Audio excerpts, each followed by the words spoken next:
Olá, que seja essa uma experiência de reflexão e alimento para a alma. Seja muito bem-vindo ao nosso podcast Palavras de Emmanuel, pelo Espírito Emmanuel, psicografia de Chico Xavier. Nosso objetivo é inspirar-nos a todos nesse desafiador exercício do amor.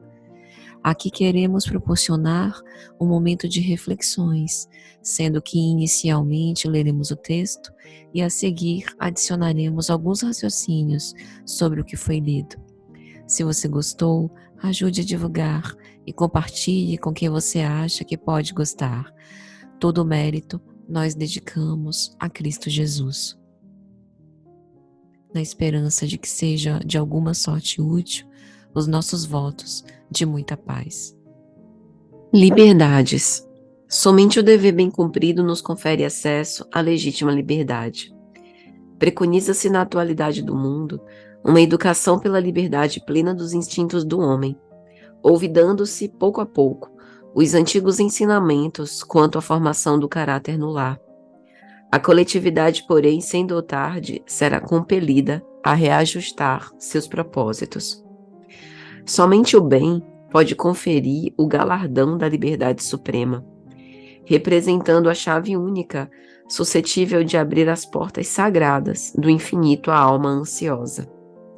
Nenhum culto que se prenda a Deus pela devoção e por determinados deveres religiosos tem o direito de interferir nos movimentos transitórios do Estado, como este último não tem o direito de interferir na vida privada da personalidade em matéria de gosto, de sentimento e de consciência, segundo as velhas fórmulas do liberalismo. É interessante a gente observar que os conceitos odiernos da nossa sociedade atual com respeito à liberdade são muito controversos. Às vezes a gente acredita que ser livre é fazer o que der na nossa cabeça, a qualquer tempo e hora, sem qualquer disciplina, educação. Mas isso muito mais nos deixa próximos de uma escravidão do que propriamente de uma liberdade. A liberdade, ela sempre pressupõe responsabilidade, domínio, né, das próprias paixões, dos impulsos, para que nós possamos ser senhor de nós mesmos, né? E no que tange a liberdade religiosa em especial, é muito triste observar que ainda hoje, no século XXI, mesmo com tantas expressões plurais com respeito à fé, a gente ainda tem casos, né, de violência cuja motivação é a intolerância religiosa. E a liberdade de consciência e de crença, com livre exercício dos cultos religiosos, está inclusive amparado pela Constituição Federal. O Estado laico pressupõe que cada cidadão tem o direito de manifestar abertamente a sua fé, sem que seja impedido de qualquer forma, né? E a intolerância religiosa é crime.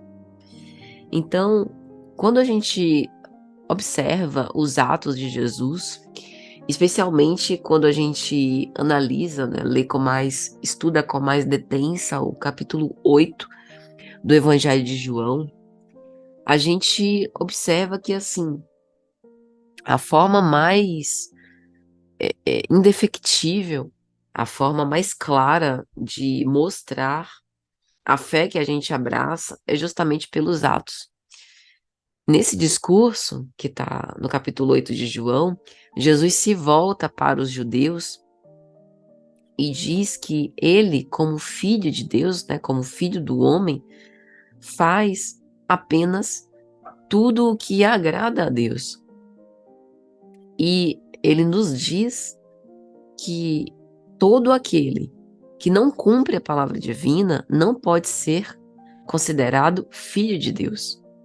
Ou seja, se nós permanecemos na palavra do Cristo, se a gente permanece com o esforço para poder viver dos ensinamentos, aí sim nós podemos ser considerados os seus discípulos. E a partir do momento em que a gente praticar o bem, em que a gente vivenciar o Evangelho, mais a gente vai conhecer a verdade. Só que essa verdade não é uma verdade particular, minha ou de outra pessoa. É a verdade de Deus.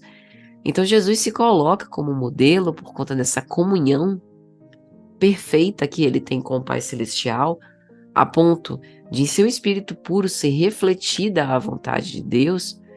Ele coloca isso como modelo daquilo que nós ainda estamos em vias de alcançar.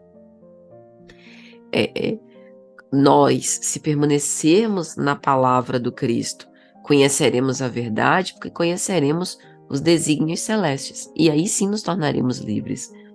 Ou seja, como o Emmanuel fala, apenas o dever bem cumprido, o exercício da lei de amor é o que configura, é o passaporte para o acesso à liberdade e também para o acesso à verdade. E quando a gente compulsa o Evangelho segundo o Espiritismo, em especial no capítulo pouco lido, 28, Coletânea de Preces Espíritas, tem uma das preces por outrem, que é a prece aos inimigos, pelos inimigos do Espiritismo.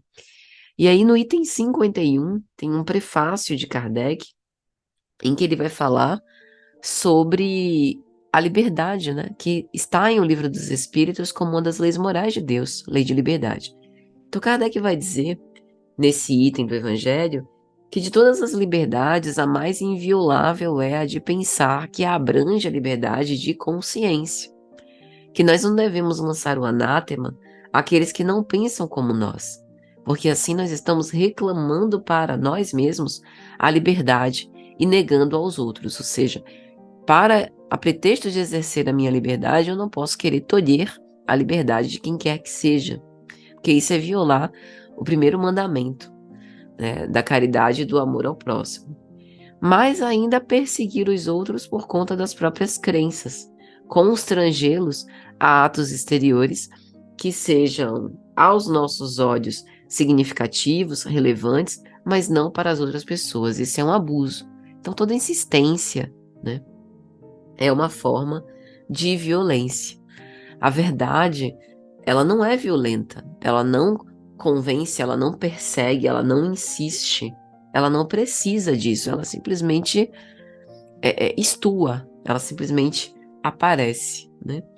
Então é importante a gente refletir sobre isso, sobre esses conceitos da verdade e da liberdade, porque os filósofos, né, cada um tem a sua opinião ou conceito sobre isso. Na nossa sociedade atual a gente também tem conceitos muito controversos, mas segundo, né, a filosofia moral que a gente abraça, os preceitos evangélicos, liberdade é alcançado através da prática da caridade, do amor em ação. Então é isso, meus amigos. Um grande abraço a todos e até a próxima, se Jesus assim permitir.